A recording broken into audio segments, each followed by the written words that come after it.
A young mother was found dead in her bedroom. From the very beginning of the investigation, detectives faced almost complete lack of evidence. However, soon the case took a very unexpected turn. As a result, they learned shocking details that changed the course of the case and allowed them to uncover the truth. Michelle Young was born on February 17, 1977, in the small American town of Sayville, New York. From an early age, the girl was characterized by perseverance and determination. She set ambitious goals for herself and made every effort to achieve them. In school, she excelled academically and was captain of the cheerleading team. She also chose a career path. Quite early in life, Michelle planned to become a tax lawyer to obtain the necessary education. Michelle enrolled at NC State University in Raleigh, North Carolina. She also joined the local cheerleading team, but later decided to leave it and fully focus on her studies. 4 years later, she earned a master's degree, and almost immediately after that, she got a job at a local accounting company. Despite the fact that Michelle had just started her career path, her position provided a decent income. Right from the start, she rented an apartment in a good area and devoted a large part of her time to climbing the career ladder. In February 2001, all celebrating her 24th birthday with friends, Michelle met a man named Jason. He was several years older and had graduated from the same university as her. The couple quickly found common ground, and soon they started dating. Jason worked as a sales agent in a large company that produced power tools. He lived in another city, and at the time of their meeting, he was in Raleigh on business. After meeting Michelle, he started visiting there more often, and at other times, they communicated by phone. Later, he permanently moved to the city, and after some time, he and Michelle started living together. 2 years later, Michelle became pregnant, and in August 2003, the couple decided to get married. On March 29, 2004, their daughter, Cassidy, was born, and the family moved into a large house located in a prestigious area on the outskirts of the city. Around the same time, Michelle's sister Meredith moved to Raleigh and regularly helped the family take care of the child. 2 years later, Michelle became pregnant again, and she and her husband decided to visit Jason's parents to celebrate the news. They lived in a city called Brevard, which was 400 kilometers away from their home. Unfortunately, instead of a celebration, the trip turned into a tragedy. On the very day the couple planned to return to Raleigh, Jason, Michelle were involved in a serious accident that caused her pregnancy to be terminated.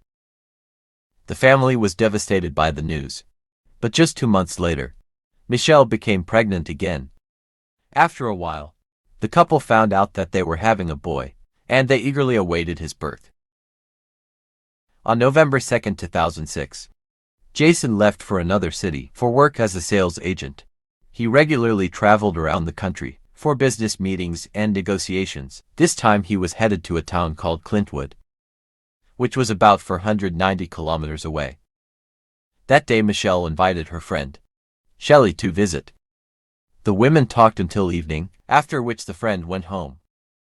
The next morning, Jason called his wife's sister Meredith and told her that before leaving for another city, he found some designer women's bags on an online store with a good discount and wanted to order one for Michelle as a gift for their 3rd anniversary. After his departure, he remembered that he had printed out several pages with these bags and left them on the table in his home office. Jason did not want his wife to see them and learn about the upcoming gift, so he asked her sister to go to their house and take them. Meredith agreed and came to their house at around 1 p.m. At that moment, she did not have the keys with her, and Michelle was supposed to be at work. But the woman knew that the door to their garage was broken and could be easily lifted by hand. She did just that, but immediately noticed something strange. Her sister's car was parked inside. Thinking that she had gone to work, Meredith walked in the house. Upon entering the kitchen, she saw Michelle's purse lying on the floor. The woman called her sister by name, but there was no answer. Instead, she heard their dog barking, which was also strange. When Jason and Michelle left the house, they always let the dog out into the backyard. Climbing upstairs, the woman noticed something red on the floor in the bedroom. Approaching closer, she realized with horror that it was a blood stain. And next to it was her sister Michelle. She was lying face down. Meredith approached her sister and tried to turn her over, but immediately felt that her sister's body was cold. The woman panicked and immediately called 911. At the same time, Cassidy, the 2-year-old girl who was hiding under the bed next to where the body lay, crawled out and ran to her aunt. When she saw her, Meredith called the police and let her outside, where they waited for the officers. When the woman was speaking to the operator, he asked, "Is the child okay?" Meredith inspected the child and did not see any apparent injuries. She observed small blood marks scattered throughout the room, realizing they were from the child's footsteps. The child was promptly taken to the doctors for evaluation, while the police started examining the scene of the crime. An odd discovery was made by the investigators right away. There were bloody footprints of a child all over the room, but Kennedy's feet were spotless. Furthermore, there was not a trace of blood on the girl. The footprints directed towards the bathroom in a single direction. Blood stains were discovered on the interior of the bathroom door, likely left by the child's hand. From this evidence, the detective speculated a scenario where, after the murder, the girl was confined to the bathroom for some time, and then someone entered to clean off Cassidy's blood.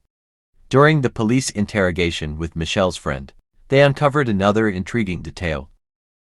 Shelley mentioned that they put the girl to bed together the night before, with her in a diaper.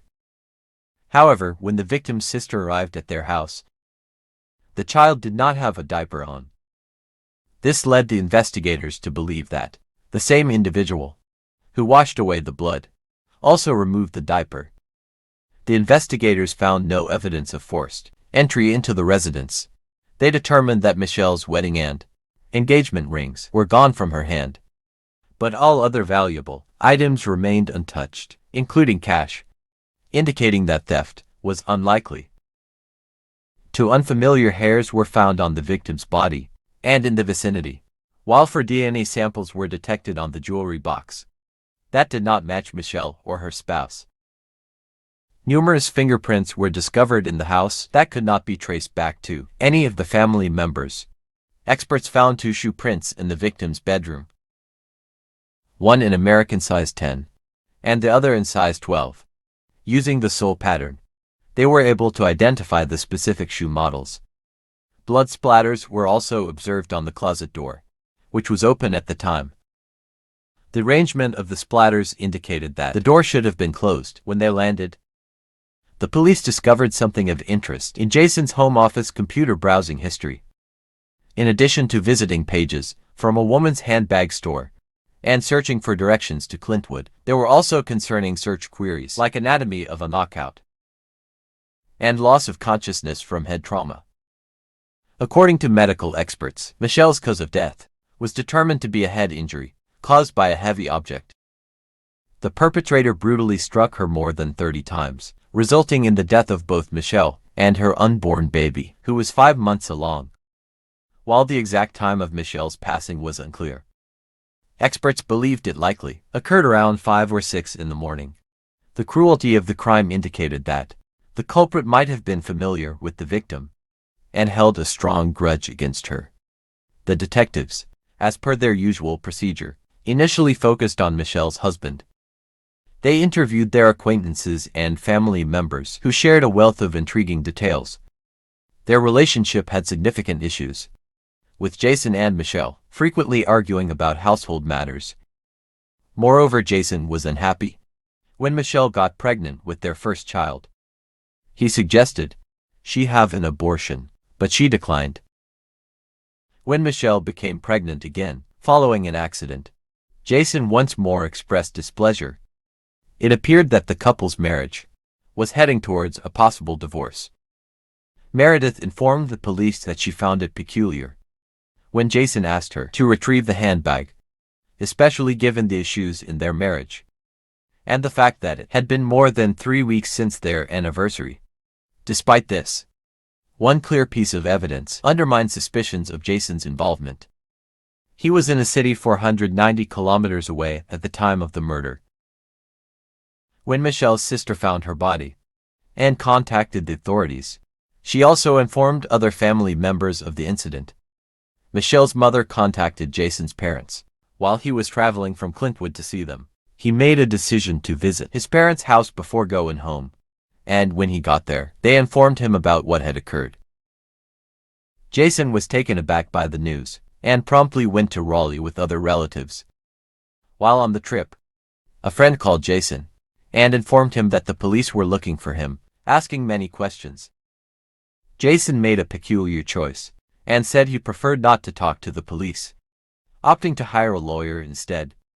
This decision not only heightened investigators' suspicions, but also provided them with a new lead. During a visit with the victim the day before the murder, Shelley told the police something intriguing. Michelle had told her that she felt someone was constantly watching her lately. Shelley herself also had a feeling of being watched through her window that evening, asking her friend to escort her to her car, as she was wary of leaving the house alone. The detective searched for any evidence of potential surveillance, but continued to look into Jason's possible involvement. On the afternoon of November 2nd, Jason left his home in his car, deciding to stay at the Hampton Hotel, halfway to his destination, Clintwood, for the 6-hour drive. Detectives requested surveillance footage from the hotel, which showed Jason checking in at 10:54 p.m. and entering his room 2 minutes later with his key card, which was not used again. The next morning, at around 7 o'clock a.m., Jason called his mother, with the signal passing through a cell tower near Whiteville, a town on the way to Clintwood, where his business meeting was set to take place. The police discovered that Jason's meeting was scheduled for 10 o'clock a.m., but he arrived 30 minutes late after leaving the hotel. Upon his arrival home with relatives, the police seized his white Ford Explorer, examining it for evidence, but finding none. They also searched the hotel room he stayed in, and found nothing incriminating. Similar results were found with all of Jason's clothing and belongings, except for a pair of size 12 boots in his car, matching tracks found in the house, with a different sole pattern.